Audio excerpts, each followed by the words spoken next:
I'm great. Yeah. Let's have a secret handshake. Riker, where'd you get those Barbies from? Cousin? Oh. Michaela? Oh, your girl cousin? Mm-hmm. Well, here, this came from your boy cousin, Brody. You should play with this football. I'm good. No, really. Here, let me just see those. Yeah, see this football? This is going to be way more fun. Okay, so to start off, we're going to be talking about gender stereotypes, and obviously that starts from a very young age. It is instituted into a child's life pretty much as soon as they're born.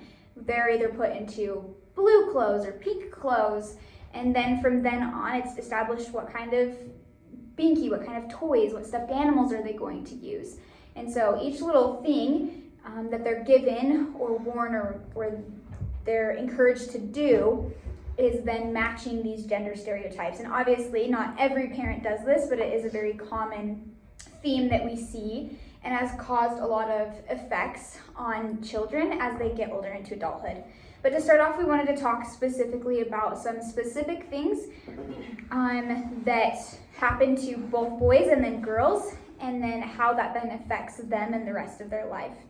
So girls from a very young age are taught that they need to be gentle and soft-spoken, oftentimes that they can't have anger or express the things that they're necessarily feeling about a situation politically, and they're often told to just kind of be there, look pretty, and to exist to do specific things, but not necessarily to have a voice. On the other hand, boys are raised more to be very active, very physical, very politically involved, to really have an opinion and a stance and to state it and to be really bold about those kinds of things. So those two extreme opposites, right?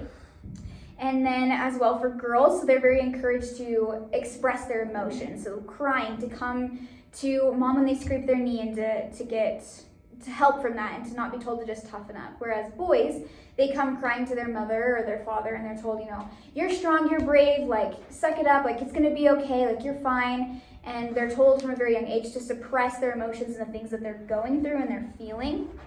As well as then, like we talked about previously, was toys. So girls tend to be given feminine toys, like Barbies or babies. And then men are given more masculine toys like guns or trucks and things like that.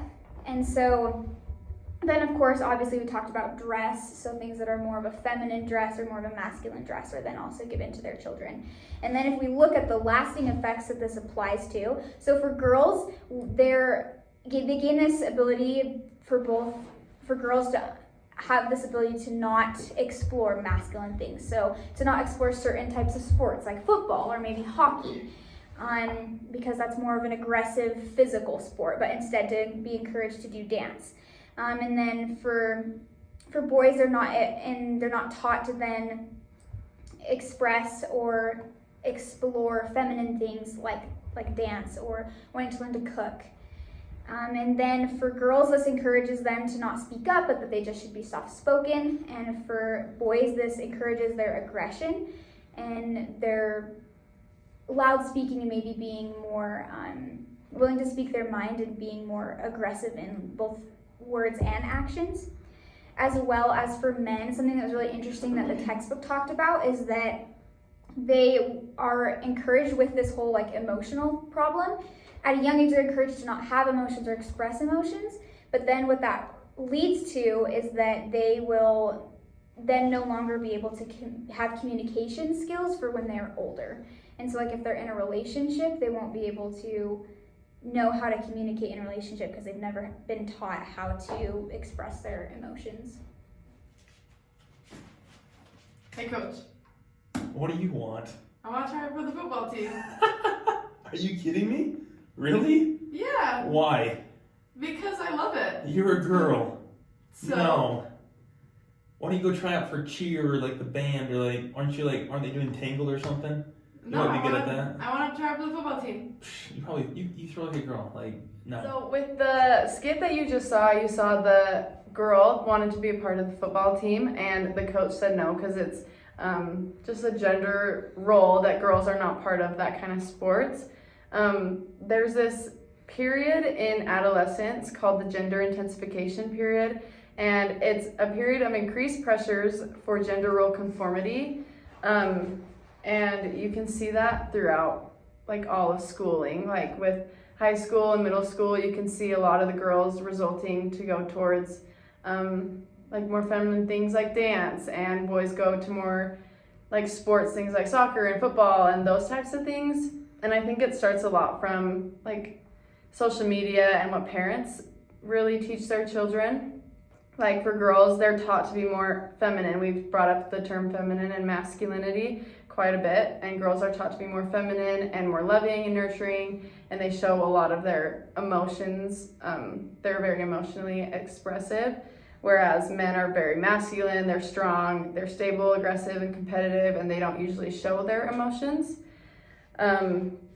There's many gender roles you can see throughout cultures as well. I think that's a big thing, is between cultures you can see gender roles switch. So in like China, the sons are very valued there, or in like a lot of Mexican cultures, the man of the house works, whereas the women will stay home. They'll cook for them. They'll cook for everyone. They'll clean. They support in that type of way. But it's also good to know that these stereotypes differ from household to household, whether they are from that culture. A lot of things like gender conformity isn't as strong as it used to be. So like there's little subtle things in modern culture that is said a lot, like as jokes. So like some people will say like, go make me a sandwich. And it's like, it could be used as a joke and it's really subtle, but it's still a form of sexism in today's culture. And another thing that we kind of talked about earlier is our intramural teams here at SUU. They have, when the girl scores the points, they get 9 points. When the boy scores the points, they get 6 points. And so it just shows like girls are less likely to score, so they'll have higher points, and boys, it's just assumed that they are good and inferior in these types of sports, so they will score less points. And you can just see how this affects everyone and all aspects of life and all development. Mm-hmm. Oh my gosh, honey. Shh. Honey, can you help me out with the kids? They're crying. I know you worked a long day, but I worked a long day too. Okay, so you guys just witnessed the skit of a mother cleaning, cooking, yelling at her husband to take care of the kids, holding a baby. That's kind of like, it's exaggerated a little bit, but it's kind of like something that you see a lot of times nowadays, how these are stereotypes of men and women, and how women are often meant to fulfill the role of a wife or a mother, per se. They're required to do cleaning, cooking, even though most of the time they do work other jobs. Like growing up, my mom and dad both worked, but still usually the household duties fell on top of my mom. And I don't know, it just kind of sucks because they just fit into this role of being the homemaker. And from an early age, their girls are taught like, oh, you're gonna be a wife, you're gonna be a mother. They're not really like, go get an education, go do this. And so that causes many disadvantages for women because they don't honestly have a direction in life. They're like, oh, my purpose is to be a mother. Even from an early age, playing with Barbies, doing those things, it kind of puts them in a motherly role already. And then, so this is actually a bad position for the woman. So say if there's a divorce, because I think it's like 1 in 3 couples are getting a divorce nowadays, it puts the woman in a disadvantage because they don't know how to fend for themselves. And vice versa, men don't know how to cook and clean for themselves as well. So it's kind of a disadvantage. And so, so with a guy, it actually kind of sucks because from a young age, they're required to kind of like be the role model or lift up the family per se. And oftentimes they'll actually take higher paying jobs like engineering, lawyer, real estate agent, sales, doctor, just because they know they have to fulfill and provide for a family. That's one of the things they were taught. They're not really able to express emotions as we mentioned earlier, is because from a young age they were told not to express emotions, and so that can cause later effects during the marriage or adulthood with different circumstances as well. And yeah, so that's pretty much about it. It causes fear, weakness, depression when they express these emotions, and that's kind of the advantage and disadvantages of adulthood stereotypes.